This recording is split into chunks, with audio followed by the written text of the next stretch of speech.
मेरे प्यारे मित्रों, आप सभी को आरती अक्षरा का प्रेम प्रणाम। एक बार पुनः साधक मित्र का प्रश्न लेकर आप सभी के सामने उपस्थित हो रही हूँ। कहती हैं, अक्षरा जी, अक्सर आपको कहते हुए सुना है कि संकुचन ही विस्तार का आधार है। कृपया इसको सरल करके समझाइए। क्या कभी तुमने गौर से वर्णमाला के अक्षरों को शब्द बनते हुए और शब्दों को वाक्य बनते हुए देखा है? कैसे एक छोटा सा अक्षर आ विस्तारित होते होते महाकाव्य लिख देता है।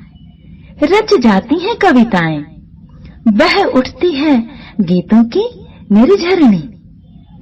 यदि हम गौर से का, खा, ग आदि का विश्लेषण करें तो हम पाएंगे कि सारे अक्षरों के साथ आ जुड़ा हुआ है, अर्थात आ पूर्ण ज्ञान का बीज है और आ की पूर्णता सारे वर्णों में और सारे शब्दों, सारे वाक्यों में लहरा रही है। जिस प्रकार कृष्ण चैतन्य रूप में सकल चराचर में विद्यमान है, कृष्ण की रास लीला के चित्र में हम देखते हैं कि कृष्ण हर गोपी के साथ हैं, अर्थात प्रकृति के कण कण में पूर्णता विद्यमान है। आ भी सारे वर्णों, शब्दों और वाक्यों में विद्यमान है, अर्थात हम जो भी विस्तार देखते हैं वह संकुचन का ही विस्तार है। बूंद का विस्तार जल है, जल नदी है, नदी समुद्र है। कभी न कभी एक बीज को ध्यान से देखने पर हमारे मन में यह प्रश्न अवश्य आया होगा कि इतने से बीज में इतना बड़ा वृक्ष कैसे छुपा हुआ है। लेकिन वृक्ष तो है, अव्यक्त है, अभी वृक्ष व्यक्त नहीं हुआ है, संकुचित है बीज के भीतर। और यदि उस बीज को अनुकूल वातावरण मिल जाए तो वह अव्यक्त वृक्ष को अभिव्यक्ति दे सकता है, अर्थात उस संकुचित वृक्ष को विस्तार दे सकता है। अर्थात संकुचन ही विस्तार का आधार है।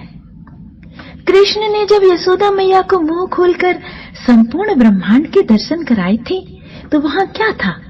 संकुचन में ही तो विस्तार के दर्शन हुए थे ना। सकल ब्रह्मांड के जितने भी स्पंदन हैं उनका आधार निस्पंदन है। सड़क पर वाहन चल रहे हैं लेकिन सड़क नहीं चल रही। चक्के के दो पार्टों में एक पार्ट स्थिर है, तब ऊपर का पार्ट गति कर पा रहा है।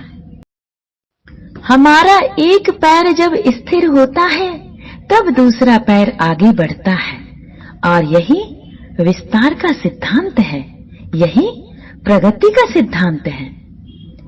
कभी किसी तीरंदाज को तीर चलाते देखा? यदि तीरंदाज को लक्ष्य भेदना हो तो पहले वह तीर को पीछे की ओर खींचता है, एक बिंदु पर संकुचित करता है। उस संकुचन की अवस्था में ही तीर ऊर्जा प्राप्त करता है और अपने लक्ष्य को त्वरित गति से भेद देता है। सोचिए, यदि तीर को पीछे की तरफ एक बिंदु पर संकुचित ना किया गया होता तो क्या वह अपने लक्ष्य को भेद पाता? कभी नहीं। अर्थात विस्तार को संकुचन का आधार चाहिए। एक साधक की धारणा उसे समाधि तक पहुंचा देती है। एक साधक ध्यान में अपनी चेतना को भीतर की ओर संकुचित करता है और विस्तार पा जाता है। अनंत आकाश का विस्तार जिसका कोई और छोर नहीं। इस संसार में जिसने भी संकुचित होने की कला सीख ली वही बुद्ध बनकर अनंत विस्तार को प्राप्त हुआ। जिसने संकुचन की कला सीख ली वही अपनी परम संभावना को प्राप्त हुआ, क्योंकि संकुचन है उस क्षेत्र में स्थित होने की कला जहां से विस्तार रूपी पंछी पंख फैलाता है और भर लेता है ऊंची उड़ान।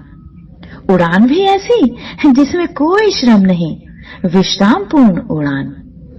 और जो ऊंचाई नाप सकता है वह पाताल की गहराई भी नाप सकता है। जो दौड़ सकता है वह अपने भीतर रुक जाने की क्षमता लिए हुए है, अर्थात जिसने संकुचन को जाना, फिर कोई बाधा उसके विस्तार में विघ्न पैदा नहीं कर सकती। जिस प्रकार सगुण साकार को निर्गुण निराकार का आधार चाहिए, जिस प्रकार क्रियाशीलता को निष्क्रियता का आधार चाहिए, जिस प्रकार परिवर्तन होने को अपरिवर्तनशीलता का आधार चाहिए, उसी प्रकार विस्तार का आधार है संकुचन। साथियों, यदि प्रकृति के रहस्य जानना हो तो चेतना को शांत करना होता है। चेतना का शांत होना है संकुचन, और परिणाम होता है ब्रह्मांड के साथ एकाकार होता विस्तार। ब्रह्मांड का सारा विस्तार शुद्ध चेतना का स्पंदन है। शुद्ध चेतना बिंदु स्वरूप होकर अगाध सिंधु को आधार देती है। उसी प्रकार हम संकुचित रूप में भी पूर्ण हैं और संकुचन के विस्तारित रूप में भी परिपूर्ण हैं। हम वैसे ही पूर्ण हैं जैसे एक वृक्ष की जड़ भी पूर्ण है और बाहर पत्ते, डाले, फल फूल आदि भी उतने ही पूर्ण हैं। साथियों, जिस ज्ञानी ने ज्ञान के इस शुद्ध सनातन संकुचन के आधार को जान लिया, वेद की ऋचाओं ने उन ज्ञानियों की आराधना की। जिस ज्ञानी ने संकुचन के अविचल, अखंड और अविभाज्य आधार को जान लिया, वेद की ऋचाओं ने ऐसी जागृत चेतनाओं की वंदना की। अर्थात जिसने आ को जान लिया, उसने अक्षर को जान लिया। जिसने आ को जान लिया, उसने अविनाशी को जान लिया, क्योंकि आ का कभी क्षरण नहीं हो सकता, और जिसका क्षरण नहीं हो सकता उसका जन्म और मरण भी नहीं, और जिसका जन्म और मरण नहीं, वही संकुचित रूप में विस्तारित हुआ। वही अनंत है, वही अगाध है, वही गगन सदृश है, वही विश्वाधार है, वही संसार का सार है, वही संकुचन का विस्तार